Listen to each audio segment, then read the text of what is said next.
جی وعلیکم السلام. وہ سوال ہے آپ کا؟ ہاں جی سوال. ہاں جی ہاں جی کر.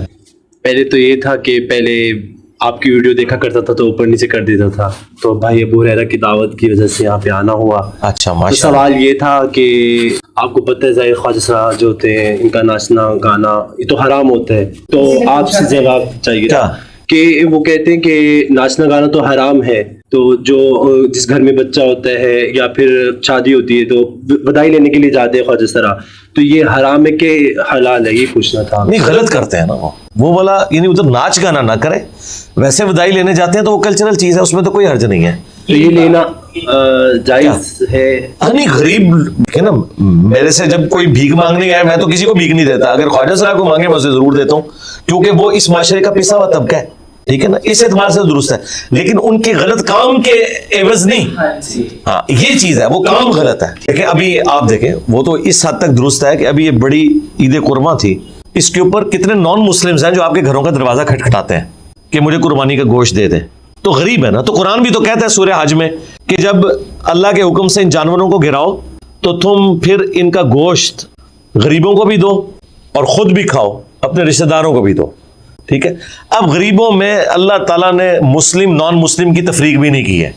ویسے جو ہمارے یہاں پہ دیوبند اور بریلی کے لوگ ہیں جو حنفی ہیں, ان کا موقف یہ ہے کہ غیر مسلم کو آپ قربانی کا گوشت نہیں دے سکتے, جبکہ قرآن کی روح سے اور باقی ائمہ جو اہل سنت کے وہ مانتے ہیں کہ غیر مسلم کو بھی قربانی کا گوشت دیا جا سکتا ہے. یہ اللہ کی راہ میں صدقہ کرنا ہے نا.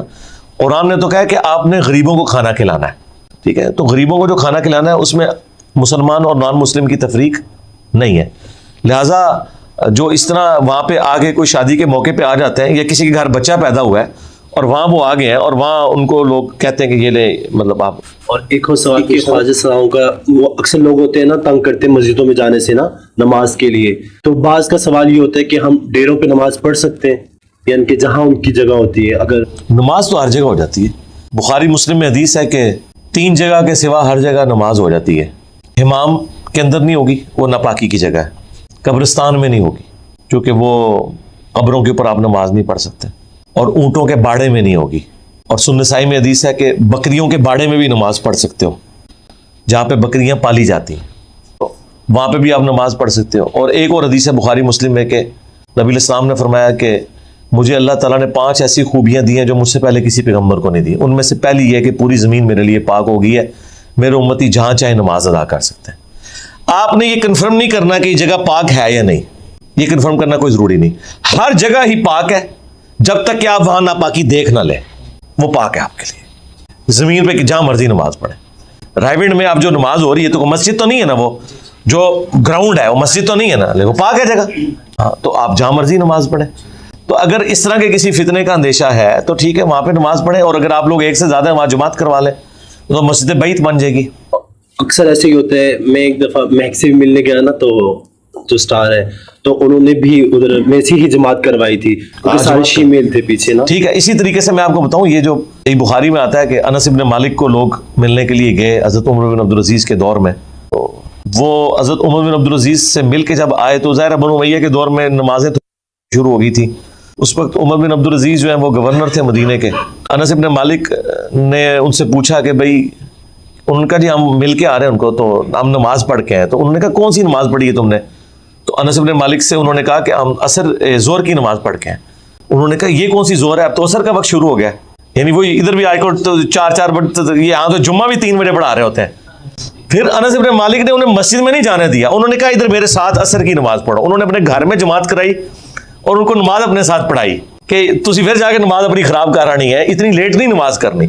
تو جو بوڑھے اصحاب تھے نا وہ آخری وقت میں اپنے گھر میں ہی جماعت کراتے تھے. وہ چونکہ ان کے لیے جانا پرابلم ہوتی تھی تو نماز کا گھر میں اہتمام کر لیتے تھے. تو اس طریقے سے اگر اس طرح کی کیٹاسٹرافک کنڈیشن ہو جس میں جو آپ کے ساتھ آزمائشیں جڑی ہوئی ہیں جی, تو اس میں آپ جماعت مانگ کروا سکتے ہیں, کیونکہ یہ حالت امن نہیں ہے نا.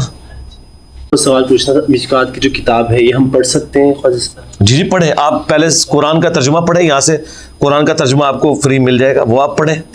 پہلے اس کو پڑھ لیں آپ, تاکہ قرآن اوورآل گو تھرو کریں, اور مشکات بھی پڑھیں. اس کے بعد آپ, بعض علماء نہیں پڑھنے دیتے ہمیں, تو علماء کے ساتھ آج میں نے تھوڑی کیا, آپ لیٹ آئے ہیں. آج مجھے آپ صرف یہ بتائیں حسن بھائی کہ آپ کے پاس ایک نان مسلم آیا ہے, اور وہ کہتا ہے میں اسلام کو اسٹڈی کرنا چاہتا ہوں, تو آپ اسے قرآن ہی پڑھنے کے لیے دیں گے نا. نان مسلم کو تو آپ قرآن پڑھنے کے لیے دے رہے ہیں, مسلمان کو کہہ رہے ہیں قرآن نہ پڑھو. پھر اس سے اگلی بات, آج جو ہماری یہاں پہ مذہبی تنظیمیں اس چیز کا کریڈٹ لے رہی ہیں کہ جی اتنے غیر مسلم مسلمان ہو گئے, ان سے ذرا پوچھیں کہ 11 ستمبر 2001 کے ٹوئنس ٹاور کے اٹیک کے بعد امریکہ میں جو اتنے لوگ مسلمان ہوئے ہیں وہ قرآن کا ترجمہ انگریزی میں پڑھ کے ہوئے ہیں. کتنے لوگوں کی لائف سٹوریز ہیں کہ ہم کسی لائبریری میں گئے ہیں تو قرآن انہوں نے سائڈ پہ پھینکا ہوا تھا اور ہم نے وہاں سے اٹھا لی وہ کتاب, پڑھی تو اللہ نے ہدایت دے دی. یار نان مسلم کو تو قرآن پڑھ کے ہدایت مل رہی ہے, اور اس لیول تک ہدایت ملتی ہے کہ اس کے بعد وہ نبی الاسلام کے اوپر اور اسلام کے اوپر کتابیں لکھتے ہیں, اور یہاں پہ مولوی کہہ رہے ہوتے ہیں اس غیر مسلم نے دیکھو کتاب لکھی ہے, تو اس غیر مسلم کے پاس کوئی ڈگری نہیں ہوتی, اس نے خود قرآن پڑھا, اللہ نے اسے ہدایت دی.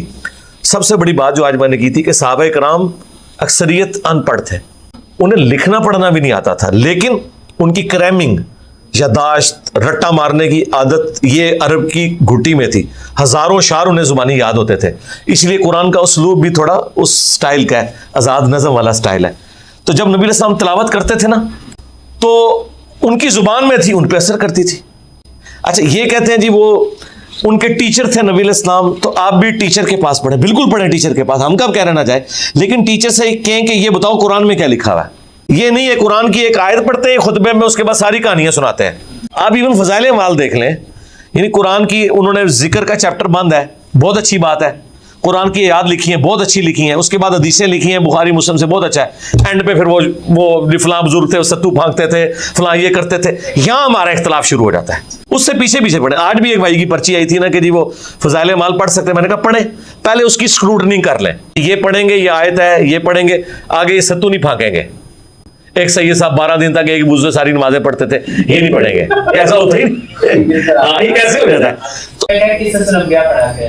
ہاں ٹھیک ہے وہ بھی پڑھیں, لیکن جو قصص الانبیاء ہے نا وہ بھی جو قرآن میں آئے ہیں نا وہ تو ٹھیک ہے, جو کتابوں میں آئے ہوئے ہیں نا حدیث کی, اس میں کچھ واقعات غلط بھی ہیں کچھ صحیح بھی ہیں. ہاں وہ صحیح ضعیف کا حکم لگا ہوا ہوتا ہے اس کے اوپر. ظاہر ہے کہ غلطیوں سے پاک تو صرف اللہ کی کتاب ہے نا. تو اس طرح کے کئی ایسے یعنی واقعات جو انبیاء کی طرف غلط منسوب ہیں وہ کتابوں میں بھی آگے ہیں, لیکن وہ ہائی لائٹ کیے ہوئے ہیں.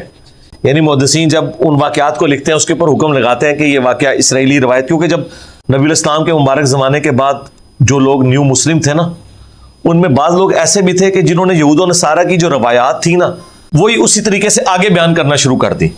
اب وہ ہماری حدیث کی کتابوں میں اس لیے آ گئی کہ بڑے لوگ تھے, لیکن ان میں سے اکثر روایتیں جو نبی الاسلام نے نہیں بیان کی ہوئی, وہ کسی تابعی نے کسی تبع تابعی نے بیان کی ہوئی ہے, لیکن اس کا سورس کیا ہے, کوئی یہودی عالم ہو سکتا ہے, وہ صحیح بھی ہو سکتی ہے غلط بھی ہو سکتی ہے. اسی لیے قرآن میں ہے یہ قرآن نگہبان ہے اگلی کتابوں کے اوپر, قرآن بتائے گا کہ کون سا واقعہ درست ہے کون سا غلط. آپ اس سے اندازہ لگائیں جب نجران کے عیسائیوں سے نبی الاسلام کا مباہلہ ہونے لگا تو اللہ تعالیٰ نے سورہ آل عمران کی پہلی تقریباً 80 آیات نازل کی, جس میں آپ کو بتایا گیا کہ یہ کرسچینٹی کس تھاٹس کے اوپر چل رہی ہے.